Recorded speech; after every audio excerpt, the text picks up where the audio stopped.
Sir wedding का आपका Jim Corbett grace resort में? यह हमारा जिम कॉर्बेट ग्रेस रिजॉर्ट में बहुत अच्छा स्टे रहा और हमारा जो फंक्शन 29 नवंबर 2025 और 30 नवंबर 2025 को जो हमारा वैवाहिक कार्यक्रम था इनके प्रांगण में, इन्होंने बहुत अच्छे से करा और बहुत सारे गेस्ट बहुत खुश थे। सारी चीज़ें बहुत अच्छी थी। कुछ बेसिक कमियां होती हैं लेकिन वो इतनी नहीं थी कि जो कि हम कहें ख़राब है, लेकिन और बहुत अच्छा रहा। खाना बहुत आपका अव्वल दर्जे का था। सारे गेस्ट, सारे मेहमान हमारे बहुत खुश थे कि खाना आपका बिल्कुल घर की तरह था और स्टे बहुत अच्छा था और स्टाफ बहुत कोऑपरेटिव था।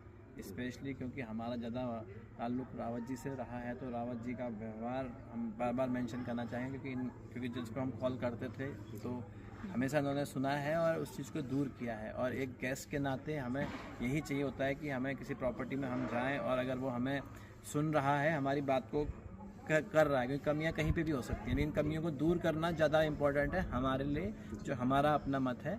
और बहुत अच्छे से रहा। बहुत हम लोग आज हमारा 1 तारीख में हम बात कर रहे हैं 1 दिसंबर में, और बहुत अच्छा स्टे है, कोई दिक्कतें नहीं आई और बहुत अच्छे से उन्होंने सुना है। बाकी मैडम बताएंगी कैसा इनको महसूस हुआ है। जी मैडम, आप कुछ कहना चाहेंगे?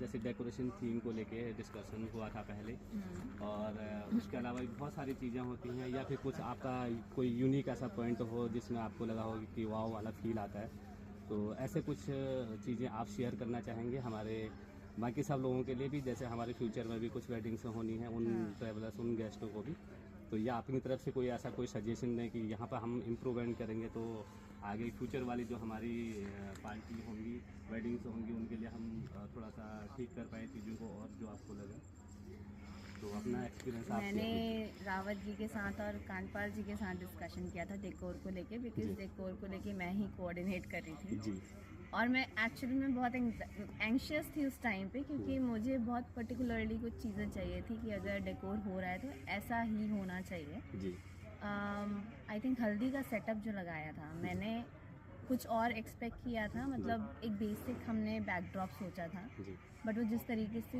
पूरा इम्प्लीमेंट हुआ एट द एंड, जी इट वाज ब्यूटीफुल। मतलब Thank मैं जब पहुंची भी नहीं थी उससे पहले ही मुझे तारीफें आ गई थी कि हल्दी का सेटअप तो बहुत प्यारा लगा है। ओके मेहंदी में मुझे वाइब्रेंट कलर्स चाहिए थे, मैंने बहुत स्पेसिफिकली कुछ पिक्चर्स भेजे थे। जी एग्जैक्टली वैसा नहीं था, but colour choices same palette use किया था और बहुत ही वाइब्रेंट कलर्स वगैरह थे। बाकी कुछ चीज़ें थी जो कि शायद यहाँ हमारी अकोमोडेट नहीं हो पा रही थी। मैंने रावत जी को बोला